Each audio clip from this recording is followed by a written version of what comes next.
하나님께서 저희에게 주신 말씀은 에스더 말씀인데요. 한 말씀 찾아보겠습니다. 에스더 4장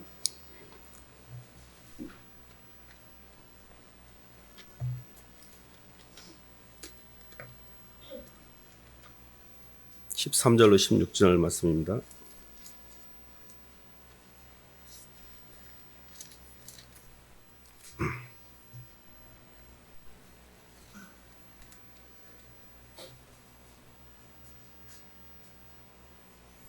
구약 754쪽입니다. 에스더 4장 13절로 16절 말씀. 모르드게가 그를 시켜 찾았으며 한 목소리 읽어보겠습니다. 시작. 모르드게가 그를 시켜 에스더에게 회답하되 너는 왕궁에 있으니 모든 유다인 중에 홀로 목숨을 건지리라 생각하지 말라. 이때 네가 만일 잠잠하여 말이 없으면 유다인은 다른 데로 말미암아 노인과 구원을 얻으려니와 너와 내 아버지 집은 멸망하리라.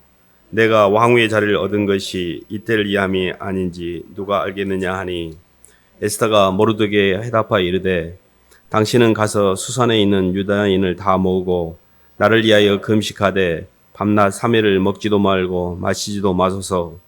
나도 나와 시녀와 더불어 이렇게 금식한 후에 규례를 어기고 왕에게 나아가리니 죽으면 죽으리이다 하니라. 아멘. 박수로 하나님께 영광 돌리겠습니다. 오늘 말씀은 저희들이 요즘 에스더 말씀을 읽고 있는데요. 에스더가 이제 이렇게 민족의 위기 또 개인의 어떤 삶의 위기 가운데 결단하는 그런 내용 속에 죽으면 죽겠습니다라는 그런 말씀을 이렇게 선포하는 것을 통해서 어떻게 하면 이런 신앙의 여정을 이런 신앙의 고백을 할 수 있을까라는 어떻게 하면 죽으면 죽으리라는 이런 신앙적인 고백을 하면서 자신의 삶의 경계를 넘어갈 수 있을지 그런 방법들에 대해서 함께 말씀을 나누겠습니다. 하나님께서 인간을 창조하시고 인간을 창조하신 목적은 하나님의 형상입니다. 하나님의 형상이라는 것은 사랑의 형상이고 사랑은 객체의 세계에 대해서 전혀 수동적으로 끌리지 않는 게 사랑의 특징입니다. 무슨 말인고 하니 삶의 어떤 환경에도 삶에 휘둘리거나 끌리지 않고 삶의 절대적인 지배력을 갖고 있는 게 사랑의 특성이거든요. 사실 에스더의 이런 고백은 삶에서 이렇게 민족 전체가 도말될 위기에 처해 있었고 본인 스스로 또한 왕이 아직 부르지 않았는데 당시에 왕이 부르지 않았는데도 불구하고 앞에 나갔을 때는 죽음을 당하게 돼 있었습니다. 왕이 이 금호를 내려서 받지 않으면 죽게 되는, 쉽게 하면 민족의 위기와 개인의 위기. 저희도 살아가면서 이렇게 인생 가운데서 내 인생 지금 절벽 끝에 서 있는 느낌이다. 요즘 너무 힘들다. 내 인생 왜 이렇게 힘든 거야? 이거 지금 나 잘 가고 있는 거야? 라고 굉장히 절망스러운 느낌을 가질 때가 있습니다. 근데 그런 상황 속에서 어떻게 에스더는 이러한 자세와 태도를 견지할 수 있었을까? 이런 부분을 첫 번째 생각해 보는데요. 가장 그 첫 번째 이유는 뭐냐면 하나님의 섭리에 대한 이해가 있었습니다.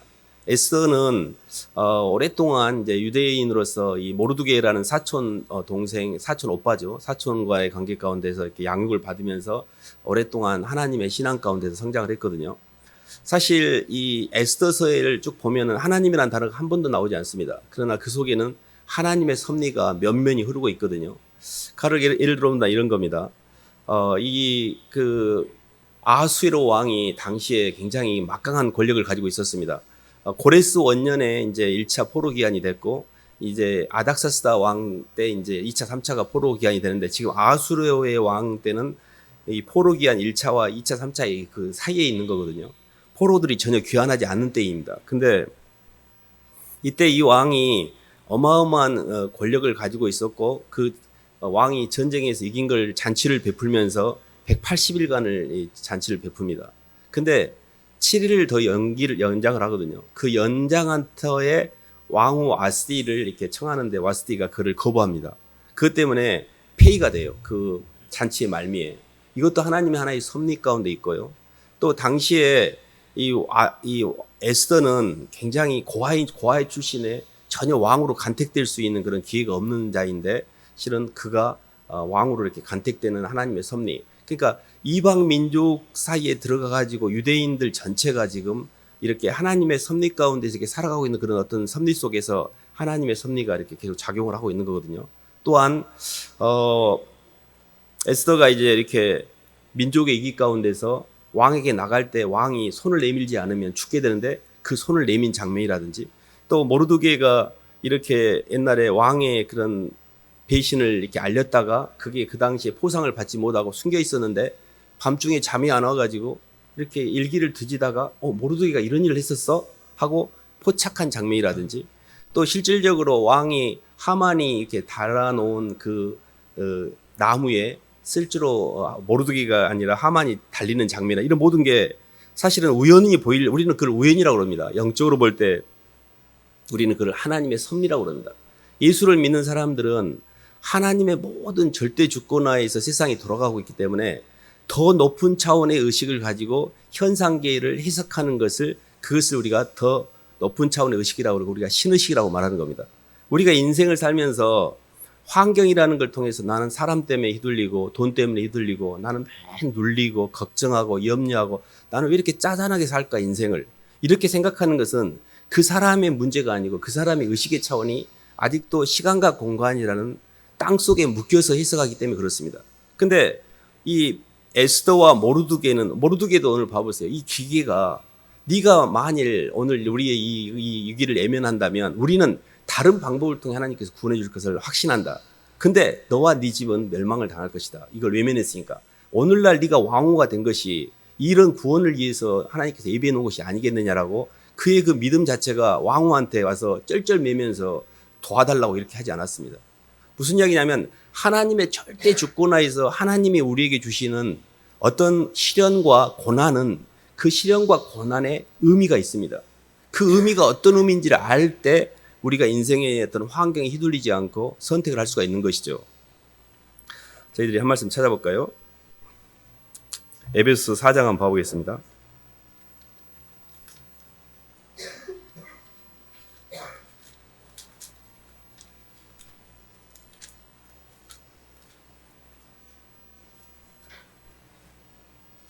(4장) 22절로 24절 말씀.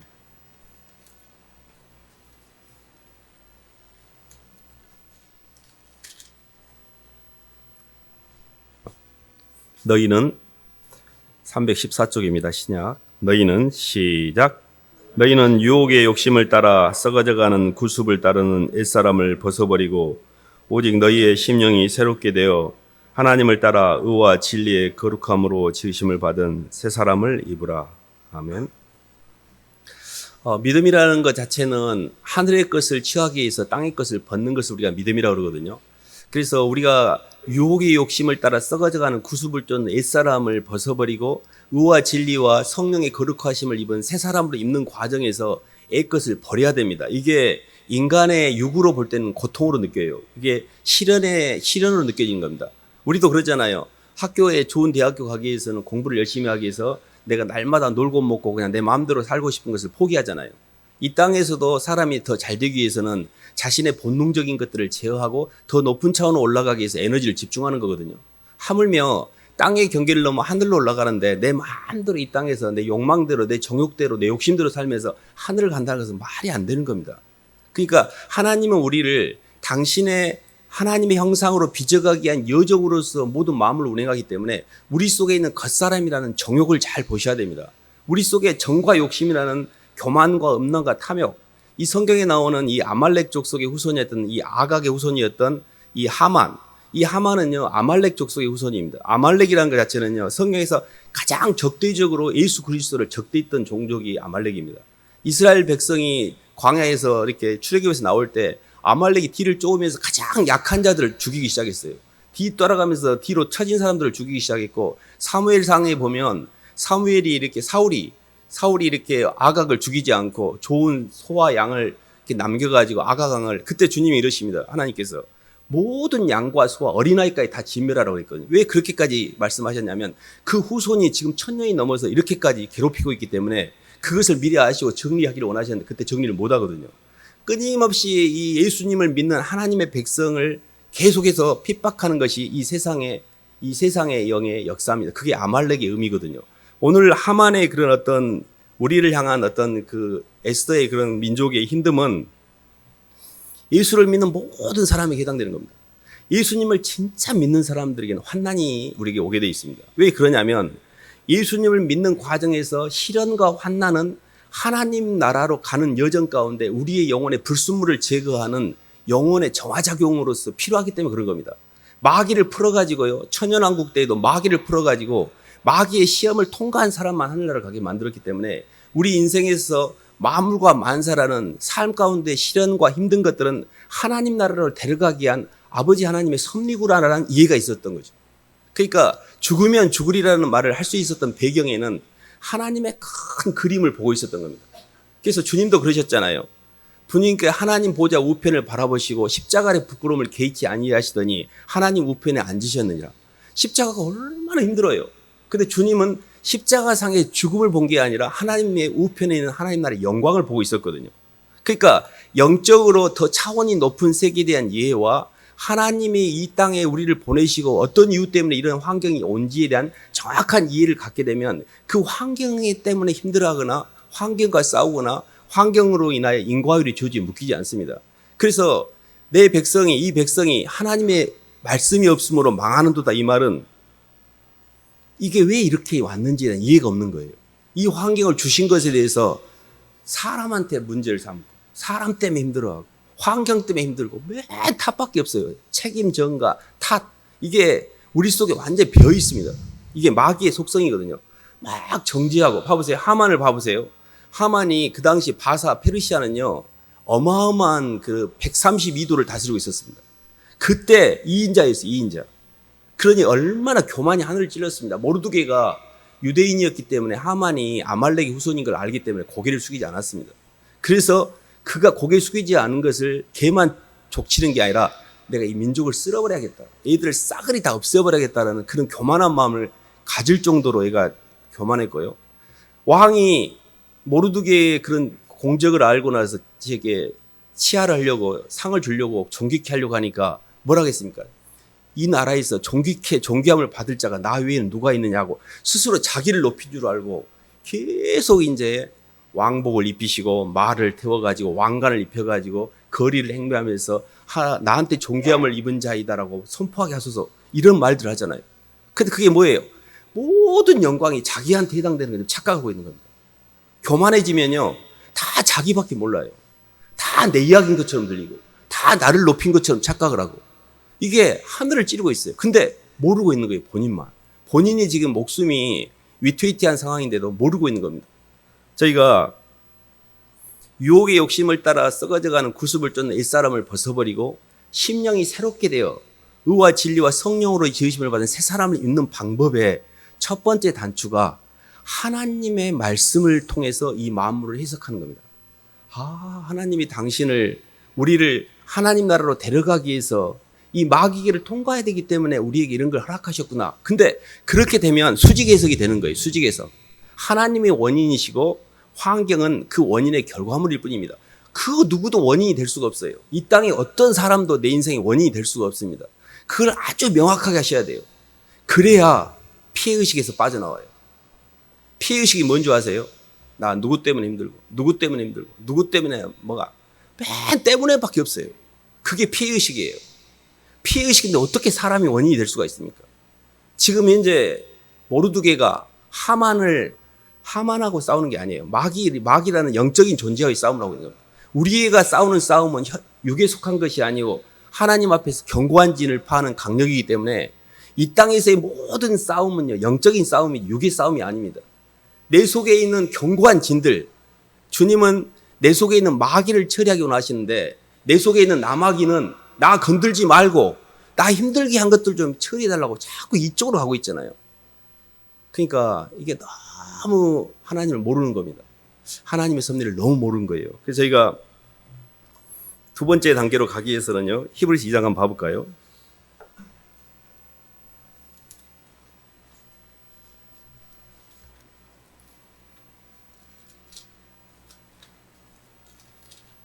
(2장 14, 15절) 한번 봐보겠습니다.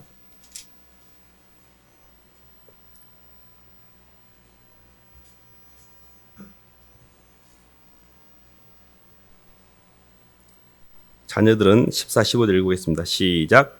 자녀들은 혈과 육에 속하였음에 그도 또한 같은 모양으로 혈과 육을 함께 지니심은 죽음을 통하여 죽음의 세력을 잡은 자 곧 마귀를 멸하시며 또 죽기를 무서함으로 한평생 매여 종노릇 하는 모든 자들을 놓아주려 하심이니. 아멘. 죽음에 대한 부분이 우리가 인간이 풀기가 가장 어려운 숙제입니다. 사실은 마귀에게 잡혀있다는 것은 죽음에 대한 두려움이거든요.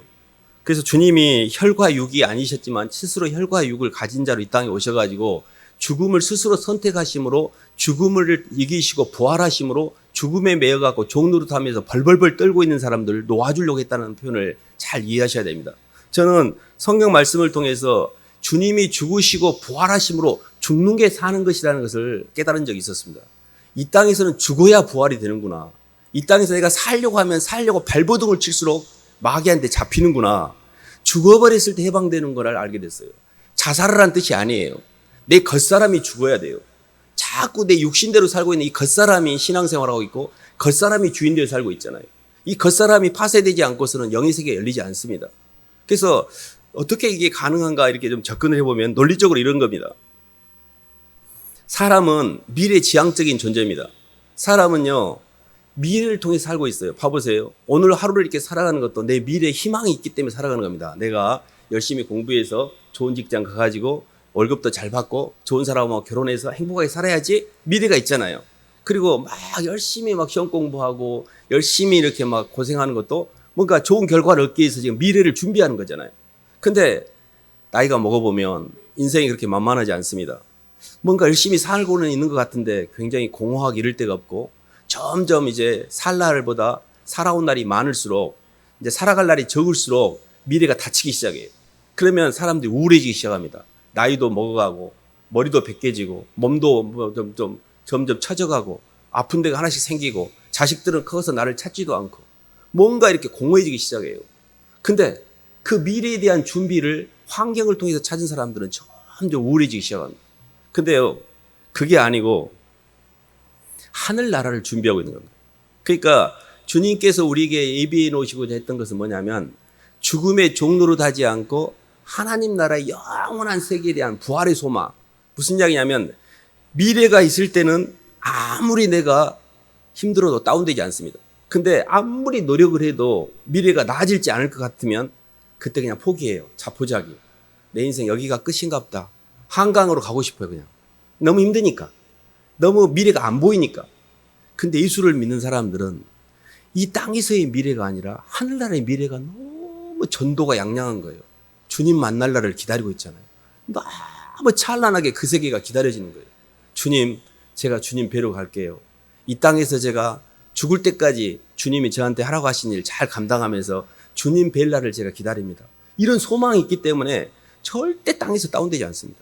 근데 그 소망이 있어야만 이 땅에서의 생명이 연장되는데 맨 땅에서 썩어 문드러질 것만 잡고 있으니 그게 어떻게 소망이 됩니까? 자식을 잡고 있으니 자식이 내 마음대로 안 되면 절망이 되고 돈을 잡고 있는데 돈이 내 마음대로 안 되면 힘들어지고 돈과 사랑과 욕망 때문에 점점 무적행으로 빠져가고 있는데 죽어가고 있는데 그걸 모르고 있는 거죠. 그리고 자꾸 그걸 움켜쥐고 있는 거예요. 그러면 안 된다고 말을 해도. 그거를 보는 게 영적인 영안이 열렸는지 열리지 않는지를 통해 알 수가 있는 거거든요. 그러니까 저희가 정말 하늘나라가 있습니다. 하늘나라가 있겠지라고 막연한 게 아니에요. 하늘나라에 대한 소망을 분명하게 하셔야 돼요. 하나님 백성은 하늘나라가 이제 봐보세요. 이 땅에서의 죽음은 우리의 육신의 소멸일 뿐이지 새로운 차원의 새로운 삶의 시작입니다. 죽음에 대해서 전혀 두려워하실 필요가 없어요. 죽는 것은 새로운 출발점이니까. 죽는 것은 몸이 내 몸 밖에서 주님을 뵈니까. 몸 안에서 주님을 뵐 때는요. 이 시공간에 갇혀있기 때문에 너무 힘든 거예요. 죄만 지으니까. 몸뚱이를 갖고 있는 것이요. 너무 하나님을 만날 수 있는 기회이기 때문에 좋은 것일 수도 있지만 죄를 짓기 때문에 이 몸이 있는 동안에는 고통스럽습니다.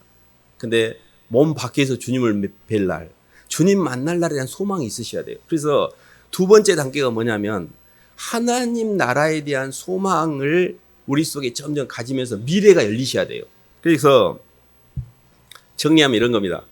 하나님의 전체적인 섭리에 대한 계획을 이해하는 게 말씀에 대한 이해입니다. 하나님께서 나를 당신의 나라로 데려가기 위해서 환경을 통해서 이렇게 섭리하고 계시구나. 이 신의식을 공급하는 방법 자체가 하나님은 시간과 공간 안에서 만물과 만사라는 사건을 통해서 그 사람의 영혼을 다듬어 가셔요. 요셉의 같은 경우에도 요셉이 잘 아시지만 보디발의 아내의 유혹과 형제들의 배신과 이런 모든 것들이 인생의 시련이었습니다. 그럼 모세는 그러지 않았습니까? 모세는 스스로 광야에 가가지고 목동으로서 40년 동안 완전히 자기가 아무것도 아닌 인생이라는 걸 철저히 낮아지거든요. 사도 바울은 그러지 않았습니까? 다윗은 그러지 않았습니까? 모든 믿음의 사람들은 하나님 앞에서 철저히 낮아지는 시간들이 있습니다. 그 낮아짐이라는 게 뭐냐면 주님 안에서 내가 죽는 시간이에요. 겉사람이 죽는 시간이에요. 내가 그리스도와 함께 십자가에 못 박혀 죽었나니 그 주님을 만나는 시간 가운데서 주님을 만나는 시간이 내 인생의 상당 부분을 차지합니다. 그때 주님이 내 속에 들어와서 예수 그리스도의 은혜가 내게 전달이 됩니다. 그 말씀을 한 말씀 봐볼까요? 요한복음 16장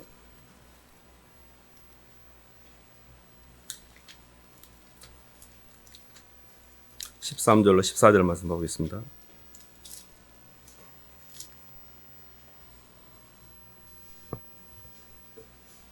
신약 175쪽입니다.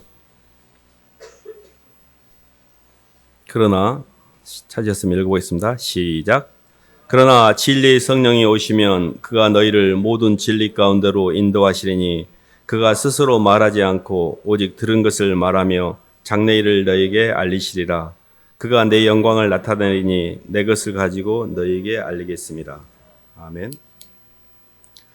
하나님의 이렇게 말씀을 통해서 하나님이 우주를 운행하고 섭리하시는 원리에 대해서 내가 알았다면 그 원리가 하나님의 섭리가 그대로 내 마음 가운데 전달되어져서 그 길을 잘 따라갈 수 있도록 인도해 주는 능력이 성령의 역사입니다.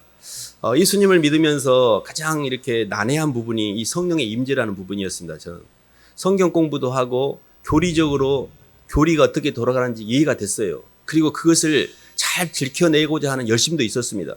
그런데 하나님의 영의 만남이라는 임재의 체험은 제게 상당 부분 오랫동안 없었던 기억이 납니다. 그래서 굉장히 신앙생활을 열심히 하고 있는데 아직 주님의 은혜를 느끼지 못한 상태에서 율법적인 그런 행위를 계속 돌렸던 그런 기억들이 굉장히 힘들었던 그런 기억이 있습니다. 근데 그게 이 만남이라는 이 부분이 굉장히 중요한데요. 우리를 구원하시되 너희 행한 바 의로운 행위로 말미암지 않고 중생의 시승과 성령의 새롭게 하심으로 우리를 구원하셨다 그랬고 우리가 구원받은 게 우리 행위에 있지 않고 하나님의 은혜라고 그랬거든요. 이 부분이 예수님을 진심으로 내 마음 가운데 받아들이면 하나님의 말씀의 사랑의 말씀을 진심으로 받아들인다는 게 주님이 내 안에 들어온 겁니다. 근데 이게 아까 우리 미나가 이렇게 간증한 것처럼 굉장히 속이 막 이상하기 시작해요. 막 울먹거리고 막 미식미식하고 막 눈물이 나고 막 이게 화학적 변화가 있습니다. 예수님의 마음을 내 마음에 받아들일 때 사람은 누구를 사랑하게 될 때 사랑을 받을 때만 눈물이 나요. 애기들이 엄마한테 막 대적하고 막 엄마한테 달라들다가 엄마 미안해 하고 울 때 엄마의 사랑이 느낄 때 걔들의 회개가 일어나는 거예요. 그러니까 사랑과 회개는 동시에 동전의 양면입니다. 사랑을 받지 못한 사람은 절대 회개가 안 일어나요. 근데 저는 주님이 나를 사랑했다는 걸 한 번도 제가 받아들인 적이 없어요. 머리로만 기억을 했지. 이게 교리입니다. 근데 그분이 진짜 나를 사랑했구나를 제가 받아들인 적이 있었어요. 눈물로 막 펑펑 울기 시작했어요. 이게 회개입니다. 이 말씀과 회개를 통하여 사랑의 회개를 통해 내 마음속에 영이 열리셔야 돼요. 이게 성령이 내 안에 임재가 된 겁니다. 근데 신앙생활하는데 이 지점이 통과가 안 되는 경우가 너무 많아요. 그러니까 너무 힘든 거예요. 막 교리는 너무 많아. 막 해야 될 건 너무 많아. 근데 내 마음에는 받은 은혜가 없는 거예요. 내가 이런 겁니다. 조폭색에 빠져가지고 나보다 먼저 온 자는 도적이요 강도라 했으니 우리는 다 조폭색에 빠져 있는 겁니다. 맨 깡패짓거리하고 너무 정지해서 빠다먹고 뜯어먹고 가서 나보다 못생긴 놈 가서 두드러 패갖고 돈 뺏고 안 그런 것 같죠? 못생겼다고 정지하고 공부 못한다고 미련한 놈이라고 정지하고 나는 별나 잘난 것처럼 그게 다 강도입니다. 다른 사람의 의식을 얼마나 많이 착취하셨습니까? 다른 사람은 나보다 더 우쭐한 것처럼 나는 돈도 많고 너는 나보다 능력도 없고 이게 다 강도짓거리 하고 있는 거거든요. 근데 조폭색에서 나오려고 하니까 어떻게 나옵니까? 조폭 두목이 마귀가 네 손가락 자를 수 있냐? 이렇게 이야기하는 거예요. 손가락을 다 자르고 나가라니까. 근데 이 사람이 어느 날 사랑하는 여자가 생겼어요. 가서 손가락 자르고 와버려요. 여자를 사랑하니까. 그 세계를 나오는 거예요. 그게 예수님을 믿는 삶이에요. 주님, 제가 주님 때문에 손가락 자르고 갈게요. 예수님이 저 때문에 목숨을 버리셨는데 제가 손가락이 문제겠어요? 제가 손목이라도 자르고 갈게요. 이게 신앙생활입니다. 근데 아무도 사랑하는 여자가 없으면 어떻게 조폭 세계를 나와요? 근데 말로는 하나님을 잘 믿는다고 그래. 손가락 자른 적이 없어. 그게 내 속에 예수 그리스도에 대한 사랑 때문에 주님 저 괜찮아요. 주님이 계신데 제가 뭔 짓을 못 하겠어요. 이게 있어야 돼요. 이게 사랑으로 역사하는 믿음이거든요. 이것이 있는 사람이 예수를 믿는 사람이에요. 근데 이거는 계속 쌓이는 겁니다. 신앙의 오랜 세월 가운데 주님의 은혜가 계속 쌓이기 시작해요. 그래서 어느 순간에 아파트에 키를 열면 열쇠가 한참 돌아가는데도 아직 안 열리잖아요. 돌아가고는 있어요. 어느 순간에 더 돌아가야 웍이 되잖아요. 그때 찰칵 열리잖아요. 내가 점점 예수님과의 만남을 통해 그분의 은혜와 사랑이 깊어지면 어느 순간에 요시 하고 결단이 돼요. 그게 죽으면 죽겠습니다. 주님 괜찮아요. 제가 무엇이 두려워서 제가 이런 것들한테 끌려다니면서 이런 것들한테 벌벌벌 떨면서 돈에 떨고 사람에게 떨고 내 자존심에 떨고 이거 다 마귀들이잖아요. 내 이런 것들 다 처리하라고 주셨는데 왜 이렇게 끌려다니는 거예요? 왜 이렇게 맹 끌려다니고 그냥 제가 죽을게요라고 이 말을 왜 못하는 거예요? 내 안에 예수님을 사랑하는 마음이 없기 때문이에요. 조폭이 손가락을 못 자르는 이유는 사랑하는 여인이 없기 때문이에요. 주님 제 안에 주님 계셔요 하고 여쭤봐야 돼요. 그래서 두 번째 단계는 정말 주님의 사랑을 받아들인 거예요. 그 사랑이 이렇게 내 안에 깊이 들어오는 걸 체험하는 겁니다. 그래서 이스라엘 역사 가운데 이제 성령의 오순절 때 오거든요. 예수님이 부활하여 승천하시고 40일 뒤에 이제 오순절 때 성령 강림절이라고 성령이 부어주시는데 이렇게 예수님을 따르던 제자들이 주님 그러셨어요. 성령을 받기 전까지는 예루살렘을 떠나지 말라. 기다리라 그랬거든요. 그래서 성령을 받고 난 다음에 예수님을 따랐던 수많은 제자들, 그중에 12제자를 예를 들어본다면 베드로 얼마나 많이 예수님을 따르면서 충성되게 했지만 제일 먼저 부인했잖아요. 근데 그들이 성령을 받고 난 다음에 삶은 완전 성경에서 기가 막힌 삶을 삽니다. 그들이 그렇게 문제였던 그 12제자가 이 사도 요한을 빼놓고 다 순교를 당하거든요. 근데 기꺼이 주님 때문에 베드로는 십자가에서 거꾸로 매어달릴 정도로 기꺼이 자기 삶을 줬습니다. 이게 개인이 그렇게 어떤 공명심 때문에 생육신이나 사육신처럼 명예를 지키기 위해서 요시하고 죽은 게 아닙니다. 주님이 그렇게 하신 거예요. 성령의 인도를 받고 있는 거예요. 내가 예수님을 사랑하면 그 예수님의 마음 때문에 성령이 나를 통해서 흐르게 되는 것이고 그 흐르게 되는 것이 이제 나타나는 게 그게 몸의 헌신입니다. 그러니까 예수 그리스도를 만나는 시간들이 있고 그 예수님을 만나는 통해 내 겉사람이 자아가 소멸되는 시간들이 있어요. 그리고 그 주님 때문에 영혼들을 위해서 죽는 시간이 이제 그 다음에 기다리고 있는 겁니다. 그게 사도 바울의 고백 속에 있는데 골로새 1장 한번 봐볼까요?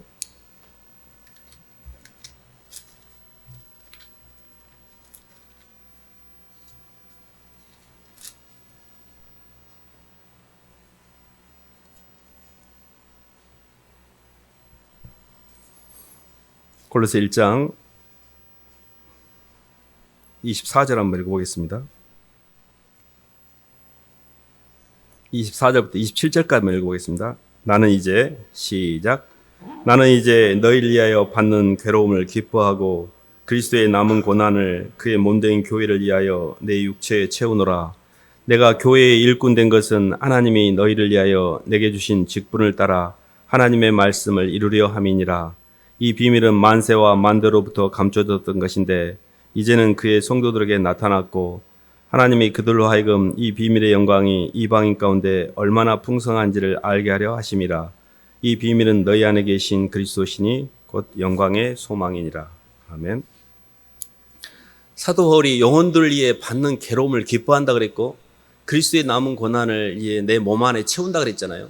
그러니까 우리가 예수님을 만나는 과정에서 예수님의 하나님의 나를 향하신 그 섭리에 대한 이해, 하나님이 나를 당신의 형상으로 창조하시고 하늘과 땅이라는 인큐베이터 안에 저희를 집어넣어놓고 수십 년 동안에 우리 일생 동안에 하나님이 한 번도 우리를 놓치지 아니하시고 우리를 계속 빚어가시는 하나님의 놀라우신 사랑의 섭리, 그렇게 말도 안 듣고 우리가 어렸을 때 애기들 보면 미운 7살이라고 그렇게 뭐라 하는데 그런 쩌리 가랄 정도로 말 안 듣고 고집을 피면서 내 마음대로 삶에도 불구하고 끝까지 우리를 참고 견디면서 데리고 가시잖아요. 저도 그랬던 것 같아요. 제가 막 제 마음대로 가는데 하나님이 세상에 이렇게까지 견디고 계셨구나를 깨닫는 순간에 제 마음의 빗장이 풀어지더라고요. 그러니까 이렇게 완악하게, 이렇게 내 마음대로, 이렇게 내 정욕대로 살고 있는 나를 왜 하나님 포기하지 않고 이렇게까지 나를 끌고 가시지? 이런 어떤 내 자신의 참담함에 대한, 내 자신의 죄성에 대한 것들을 하나님 앞에 깨닫게 될 때 그 사랑이 우리 속에 전달이 됩니다. 그래서 사랑이 우리 속에 전달되려면 하나님의 사랑에 대한 이해가 있으셔야 돼요.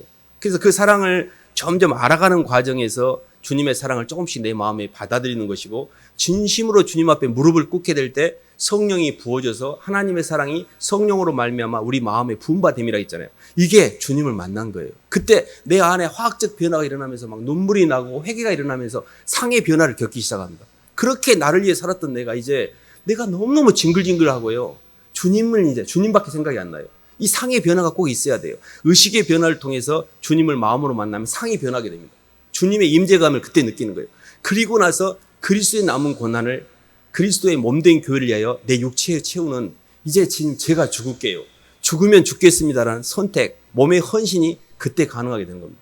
그래서 주님을 만남으로 내 겉사람이 점점 중화되어 가고 그리스도의 영광이 내 몸을 통해 나타나는, 이게 우리의 신앙의 여정입니다.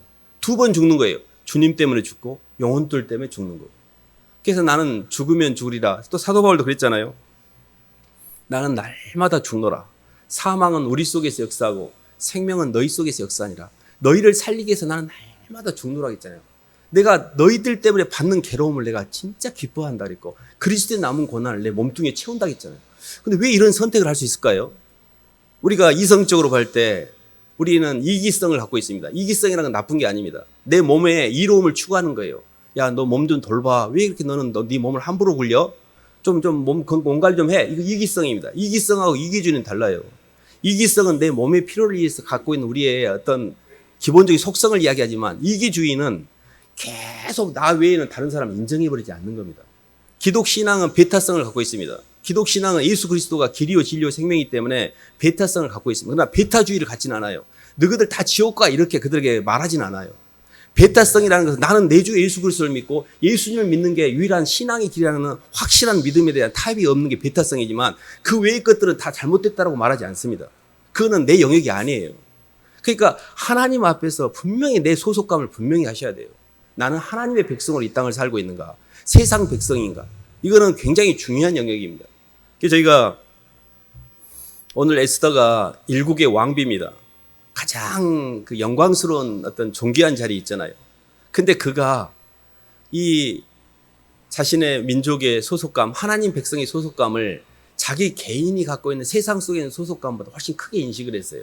우리가 살면서 나는 어디 직장에 어떤 직책을 갖고 있고 회사에서 어떤 직책을 갖고 있고 그거를 굉장히 크게 생각합니다. 그 직책을 위해서 교회도 포기할 수가 있고 그 직책에서의 나의 포지션을 위해서 내가 교회를 안 나갈 수도 있고 종교를 바꿀 수도 있고, 이게 뭐 신앙입니까? 에스더의 왕비는요, 하나님의 백성의 아이덴티티를 훨씬 그것이 크게 인식됐지, 자기 왕비의 그런 권한이 가서 죽으면 죽겠다라고 할 정도로 그것을 헌신작처럼 여겼지, 막 그것을 막 존귀 여기서 내가 왕비인데 막 감히 너희들이 이렇게 하지 않았어요. 하나님의 백성의 소속감이 일생 동안 가장 큰 소속감입니다. 뭔 직장, 무슨 세사, 무슨 사회, 그런 것들이 나를 지켜줍니까? 그런 것들이 내가 관 속에 들어갈 때 나를 지켜줘요? 하늘나라를 열어줍니까? 그런 아무것도 아닌 것들을 의지하면서 그런 것들에 힘주고 사는 것이 겉사람의 인생입니다. 속사람은요, 심령이 새롭게 되어져서 영의 세계가 열린 거예요. 저는 점점 이렇게 하늘나라에 대한 소망, 이 땅에서 주님 만날 날에 대한 소망, 이 땅에서 점점 내 겉사람이 조금씩 더 중화되어 가고 조금씩 더 영혼들을 위해서 살려고 하고, 이렇게 살아가는 삶이 얼마나 존귀한 삶인지 모릅니다. 자기밖에 모르고 계속 이렇게 사는 게 아니라 주님 때문에 죽고 영혼들 때문에 죽고 날마다 죽는 삶. 사실 마귀가 제일 싫어하는 게 뭐냐면 죽어버리는 거예요. 예수님이 우리가 패션 오브 크라이스트라는 영화도 보면요, 십자가에 달리시는 걸 보고 마귀가 괴로움의 극치를 떱니다. 죽으면 안 되는 거였어요. 강력하게 저항해야 돼. 내 자리에서 강력하게 저항해서 예수님을 십자가에 못 박거나 내가 살아야 돼. 근데 예수님 죽으셨잖아요. 죽는 게 사는 겁니다. 주님, 제가 죽을게요. 예수님이 저 때문에 죽은 것 제가 알고 있어요, 주님. 제가 그것을 잘 배우고 저도 죽을게요. 이게 십자가의 길이고 이게 부활의 길입니다. 이게 생명의 길이에요. 정확합니다, 영적인 세계는. 근데 자꾸 내가 살려고 하니까 옆에 사람을 죽이게 돼요. 나 살려고 하면 옆에 사람을 잡아먹어야 되거든. 무슨 일이든 간에 생명이 연장되려면 다른 사람의 생명을 죽이면서 연장하는 거예요. 그래서 예수의 피와 살을 먹고 나는 예수님의 생명을 채우고 나는 사람들에게 그 생명을 나눠주는 과정에서 나는 죽는 겁니다. 그래서 저희가 오늘 에스더의 이런 결단, 굉장히 이렇게 쉬운 것처럼 보이지만 삶의 어떤 결단의 순간들이 있습니다. 계속 인생에 유혹의 욕심을 따라 썩어져가는 구습을 쫓는 옛사람에서 정말 새롭게 하나님의 영으로 변해야 되는 과정에 결단이 필요합니다. 그 결단이 굉장히 필요한 시점인 것 같고요. 주님, 저는 일생 동안 하나님 백성으로 삽니다. 이제 제가 세상으로 결코 돌아가지 않고 no turning back. 이제 제가 애굽으로 돌아가지 않고 제 일생은 무슨 일 있어도 하나님 백성으로 삽니다. 하나님 백성으로서 한 걸음 한 걸음 가면서 해찰도 하고 휘둘릴 때도 있지만 제가 이 길을 결코 놓치지 않고 잘 따라가겠습니다는 결단이 필요하고요. 주님을 만나는 사람은 주님을 만나는 단계의 결단이 있고 영혼들 향해 헌신을 하는 사람들은 영혼들 향한 헌신도 필요합니다. 주님을 이제 만났으면 빚진 마음으로 주님, 이제 제가 남은 생에는 영혼들을 위해 살게요. 제가 죽어서 옆에 사람을 살릴게요. 이런 결단도 필요합니다. 그래서 주님을 믿고자 하는 세상과 담을 싸고 주님께로 가고자 하는 결단, 그리고 그 결단의 기반 위에서 사람을 위해 살고자 하는 결단, 이 두 가지 결단이 저희 속에 필요한데요. 어쨌든 이 에스더의 말씀들 이렇게 잘 묵상하시면서 에스더의 결단을 잘 따라가시기를 주님 이름으로 축원합니다. 하나님 아버지 감사를 드립니다. 하나님 아직도 땅에서 묶여서 무엇이 그렇게 아버지 두려운지 아직도 한 발자국도 못 빠져나가고 이 땅에 묶여있는 저희의 모습들을 확인하게 됩니다. 주님께서 저에게 먼저 본을 보여주셨고 또 이렇게 많은 믿음의 선배들을 통해서 죽으면 죽으리라는 결단을 통해서 마귀가 가장 싫어하는 것들을 선택함으로 자발적 선택을 통해 수동적인 끌림으로 살았던 죄의 종로로 됐던 모든 인생을 청산하는 길을 알려주셔서 감사합니다. 주님 기꺼이 죽음을 선택하게 도와주시고 저희가 죽음으로 많은 사람을 살렸던 아버지 주님의 그 길을 잘 따라갈 수 있도록 인도하여 주시옵소서. 예수님 이름으로 기도드립니다.